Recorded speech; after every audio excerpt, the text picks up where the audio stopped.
అందరికీ నమస్కారం. అస్సలాము అలైకుం రహమతుల్లాహి బర్కాతు. మిత్రులారా, 1999లో నేను రాజకీయాల్లో అడుగుపెట్టాను. మా పెద్దాయన డాక్టర్ డి రామానాయుడు గారి కోసం. ఎందుకంటే నేను చైల్డ్ ఆర్టిస్ట్ తర్వాత నేను మళ్ళీ ఒక వయసు వచ్చిన తర్వాత నాకు అద్భుతమైన అవకాశం ఇచ్చి ప్రేమ ఖైదీ అనే సినిమాతోటి మళ్ళీ నా కెరీర్ స్టార్ట్ అయింది చైల్డ్ ఆర్టిస్ట్ తర్వాత. అలాగే వారు బాపట్ల నుంచి ఇలాగ నేను ఎంపీగా నుంచుంటున్నాను రా, నువ్వు రావాలి, నా క్యాన్వాస్ చేయాలి అనగానే తప్పకుండా గురుగారు, ఎందుకంటే మీ సినిమా తర్వాత నేను మళ్ళీ ఒక ఆర్టిస్ట్గా నేను ఎదిగాను, సో డెఫినెట్గా నేను వస్తాను అని చెప్పి వెళ్ళటం జరిగింది. అప్పుడు టీడీపీ హయాంలో దాదాపు ఒకే పార్టీలో 20 సంవత్సరాలు నేను ఉన్నాను. తర్వాత మళ్ళీ ఇటు రావడం జరిగింది. నాకు అన్నం పెట్టింది ఫస్ట్ నా తెలుగు ఇండస్ట్రీ, నా తెలుగు ప్రజలు, ప్రేక్షక దేవుళ్ళు, నా నిర్మాతలు, నా డైరెక్టర్సు, నా హీరోలు.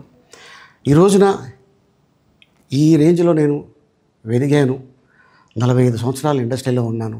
దాదాపు 1200 సినిమాలు పైచిలుకు యాక్ట్ చేయడం జరిగింది. 6 భాషల్లో యాక్ట్ చేయడం జరిగింది. ఓకే, నేను దయాగుణం ఉంది, భగవంతుడు ఇచ్చాడు కాబట్టి నాకు రాజకీయం తోడైతే కొద్దిగా 10 మందికి నేను సహాయపడగలను అనే ఉద్దేశంతో రాజకీయాల్లోకి వచ్చాను తప్ప రాజకీయాలు చేయాలని రాజకీయాల్లోకి రాలేదు. ఇండస్ట్రీ నాకు ఇంత మంచి లైఫ్ ఇచ్చింది, నేనేం చేస్తే బాగుంటుంది అని నలుగురిని చూసి నేను ఒక ట్రస్ట్ పెట్టుకున్నాను మా నాన్నగారి పేరున. దాదాపు 16 సంవత్సరాలు అవుతుంది నేను ట్రస్ట్ పెట్టుకొని. ఏ రోజు కూడా, ఈవెన్ దో కోవిడ్లో కూడా ప్రతి నెల వాళ్ళకి 1000 రూపాయలు నేను సాయం చేసేవాడిని. కోవిడ్లో కూడా ఆపకుండా అలా కంటిన్యూగా సాయం చేస్తూనే ఉన్నాను. చాలామందిని నా కుటుంబంలో అవ్వచ్చు, బయట వాళ్ళు అవ్వచ్చు, చుట్టాల్లో అవ్వచ్చు, చాలామందికి చదివించాను నేను. అండ్ అలాగే మా తల్లిదండ్రులు నాకు ఇచ్చిన ఒక గుణం అది అందరితో పంచుకోవాలని చెప్పి ఉద్దేశంతో నేను ట్రస్ట్ కూడా పెట్టుకున్నాను. నా ఇన్కంలో దాదాపు 20% నేను ట్రస్ట్కి ఇవ్వటం జరుగుతుంది. గతంలో కూడా చెప్పా, ఫారిన్ కంట్రీస్లో ఏదైనా ఈవెంట్స్ చేస్తే దాంట్లో నుంచి 60% ట్రస్ట్కి వెళ్ళి 40% నేను తీసుకునేవాడిని. సో ఇట్లాగా చాలా సేవలు చేసి ఉన్నాను కాబట్టి ఈ మాట కూడా నేను మీకు చెప్పుకుంటున్నాను. అండ్ అలాగే నేను వ్యక్తిగతంగా ఎవరి మీద ఏ పార్టీలో ఉన్నా కూడా నేను నా పార్టీ గురించి నేను పొగుడుతాను, అక్కడ ఉన్న వ్యక్తి ఎమ్మెల్యే క్యాండిడేట్ గురించి నేను పొగుడుతాను, నా నాయకుడిని నేను పొగుడుతాను తప్ప ఎప్పుడు ఎవరిని కూడా ఒక మాట అంటాం కానీ వాళ్ళ లైఫ్ గురించి కానీ వాళ్ళ పర్సనల్ లైఫ్ గురించి కానీ ఎప్పుడు కూడా ఏ వేదిక మీద కూడా మీరు వెతికినా కూడా దొరకదు.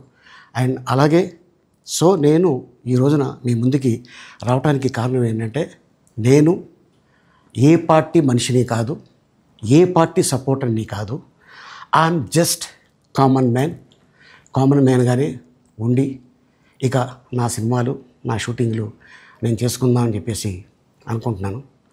That's it. ఈ మాట చెప్పడానికే నేను మీ ముందుకు వచ్చాను. సో నేను ప్రతి 5 సంవత్సరాలకు ఒకసారి ఎలక్షన్లో మీరు వెళ్ళి ఎలా ఓటేస్తారో నేను కూడా ఒక కామన్ మ్యాన్గా వెళ్ళి ఓటేసి వస్తాను. సో రాజకీయాలకి స్వస్తి, గుడ్ బై, థ్యాంక్ యూ. అందరికీ నమస్కారం అండి. ఈరోజు తిరుపతికి ముఖ్యంగా గోవిందరాజ స్వామి టెంపుల్కి వచ్చామండి. మా ఊరు నుంచి మా బంధువులు వస్తే మా మిత్రుడు నారాయణ ఇక్కడ ఎస్వి యూనివర్సిటీ పిహెచ్డి, ఆయన అన్ని అరేంజ్మెంట్స్ చేశారు. ముఖ్యంగా టెంపుల్ సూపరింటెండెంట్ గారికి అలాగే మొత్తం ఇక్కడ ఉన్న ఆఫీసర్స్ అందరికీ ధన్యవాదాలు. చాలా విశేషమైన ఒక రోజు, ప్లస్ ఇక్కడ చాలా అపుణ్యమైన ఒక టెంపుల్ ఇది. సో ఈ అదృష్టం కోసం ఎంతోమంది ఎంతో దూరం నుంచి వస్తున్నారు. సో కేవలం మా ఊరు నుంచి వచ్చారు. వాళ్ళందరికీ ఇక్కడ కింద టోటల్ తిరుపతిలో కింద అన్ని టెంపుల్స్ ఈరోజు తిప్పించి రేపు మార్నింగ్ దర్శనానికి వాళ్ళు పైకి వెళ్తున్నారు. సో ముఖ్యంగా టెంపుల్ వాళ్ళకి, మెయిన్ కమిటీ వాళ్ళకి అండ్ సూపరింటెండెంట్ వేరే ఆఫీసర్స్కి అలాగే పోలీస్ అధికారులు వాళ్ళందరికీ నమస్కారం అండి. అండ్ ఇంకా ఇట్లా షూటింగ్స్ ఏమో తెలుగులో ఏమో ఇప్పుడు జీసస్ క్రైస్ట్ అనే సినిమా ఒకటి షూటింగ్ జరుగుతుంది.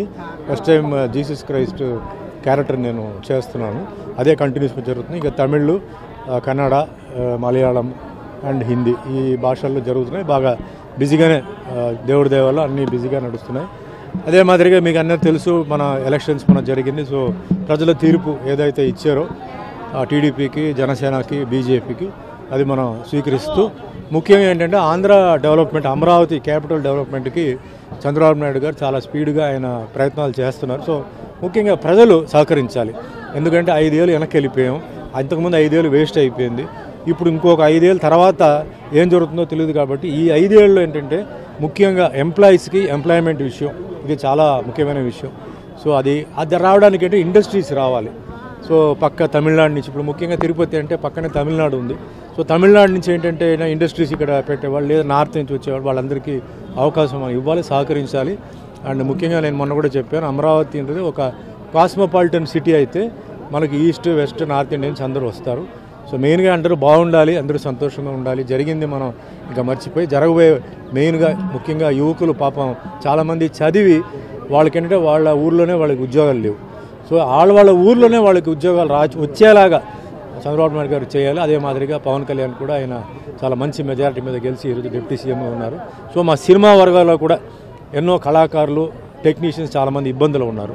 సో వాళ్ళకి కూడా ఏంటంటే ఏదైనా అంటే ఇక్కడ షూటింగ్స్ జరిగేలాగా అంటే స్టూడియోస్ లాంటి చిన్న చిన్న స్టూడియోస్ లాంటి కట్టిస్తే టీవీ సీరియల్స్కి, వెబ్ సిరీస్కి వాటికి పనికొచ్చేలాగా, ప్లస్ ఈరోజు చాలా రియాలిటీ ప్రోగ్రామ్స్ జరుగుతున్నాయి. ఆ విధంగా తిరుపతిలో చేస్తే ఇది ఒక టెంపుల్ సిటీ కింద డిక్లేర్ చేయాలని నా కోరిక.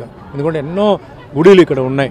సో ఇది ఒక టెంపుల్ సిటీగా డిక్లేర్ చేయవచ్చు. దానికి నా రిక్వెస్ట్ దీనికి. అండ్ ముఖ్యంగా ఇంకా మంచి అభివృద్ధికి జరగాలి ఆంధ్రప్రదేశ్. బాబు గారి వల్లనే ఈరోజు హైదరాబాద్ అంత బ్రహ్మాండంగా ఉందంటే అది బాబు గారి డిజైన్. సో అదే మాదిరిగా ఆంధ్ర కూడా డెవలప్ అయ్యి అందరూ బాగుండాలని నాకు కోరిక వస్తుంది సార్. ఎందుకంటే జనరల్గా సబ్జెక్ట్ తెలిసిన మంత్రి అయితే అండి మ్యాటర్ ఈజీగా సాల్వ్ అవుతుంది. సబ్జెక్ట్ తెలియని వాళ్ళైతే ఏమవుతుందంటే వాళ్ళు ఆలోచించి వేరే వాళ్ళ దగ్గర ఒపీనియన్ తీసుకొని వాళ్ళు చెప్తారు. ఇప్పుడు పవన్ కళ్యాణ్ గారు ఏంటంటే సినిమా మనిషే కాబట్టి సినిమా కష్టాలు, నిర్మాత కష్టాలు, డిస్ట్రిబ్యూటర్ కష్టాలు, ఎగ్జిబిటర్ కష్టాలు అన్నీ తెలుసు. సో తప్పనిసరిగా ఇప్పుడు ఉన్న పరిస్థితి నుంచి బెటర్మెంట్, ముఖ్యంగా చిన్న సినిమాలు బ్రతకడానికి ఒక మార్గం ఆయన చూపిస్తారు. అదే మాదిరిగా పెద్ద సినిమాలు కూడా ఈక్వల్గా, ఎందుకంటే పెద్ద సినిమాలకి ఎక్కువ రిస్క్ ఉంది. సినిమా చాలా కోట్లు పెట్టి తీస్తారు, ఏదైనా ఫెయిల్ అయితే చాలా పెద్ద లాస్ అవుతుంది. సో అది కూడా ఉండి ముఖ్యంగా డిస్ట్రిబ్యూటర్స్ బ్రతికి ఉండేలాగా దారి చేయాలి, అది చాలా ముఖ్యం. సినీ రంగంలో ఉన్న వాళ్ళు కొంతమంది రాజకీయాల్లోకి వచ్చి ఇప్పుడు రాజకీయాలకు సార్ ఇది ఒక్కొక్కరు ఇండివిజువల్ డిసిషన్. అది ఇప్పుడు పాలిటిక్స్ అనేది ఒక డిఫరెంట్ సబ్జెక్ట్ సార్. వాళ్ళు అనుకున్నంత ఈజీ కాదు. ఎందుకంటే ఎంతోమంది ఏదేదో అడుగుతారు, అందరినీ సాటిస్ఫై చేయాలంటే చాలా కష్టం, కొందరిని అవుతుంది. మళ్ళీ దీంట్లో ఈక్వేషన్స్ ఉంది, క్యాస్ట్ ఉంది, కమ్యూనిటీ ఉంది, చాలా ఉన్నాయి. సో అవన్నీ బ్యాలెన్స్ చేస్తూ మేము తట్టుకుంటాం, జనాలు చప్పట్లు కొడతారు, ఊస్తారు కూడా, మరి వాటన్నిటికీ రెడీగా ఉండాలి. అలా చేయగలిగితే ఓకే. ఈ పదవి రావడం అనేది ఏంటంటే సార్, అది అందరూ ఏంటంటే రాగానే మనకి ఆ పదవి వస్తుంది అది చాలామంది ఊహించుకుంటారు. అది ఎవరికి తలరాతలో రాసి ఉందో అదే జరుగుతాయి. ఇప్పుడు మిగతా పనులు చూడండి, పని చేస్తే డబ్బు వస్తుంది, లేదా పని చేస్తే ఏదో ఇస్తారు. పాలిటిక్స్ అలా ఉండదు. పని చేసాం కదా, నాకు అది కావాలి ఇది కావాలంటే అది రాదు. అది చాలా ఈక్వేషన్స్ ఉంటాయి, చాలా విషయాలు ఉంటాయి. సో అలా ఉంటే పార్టీకి మీరు పని చేయండి, లేకపోతే మీ పని చూసుకొని వెళ్ళిపోవాలి, అంతే అండి.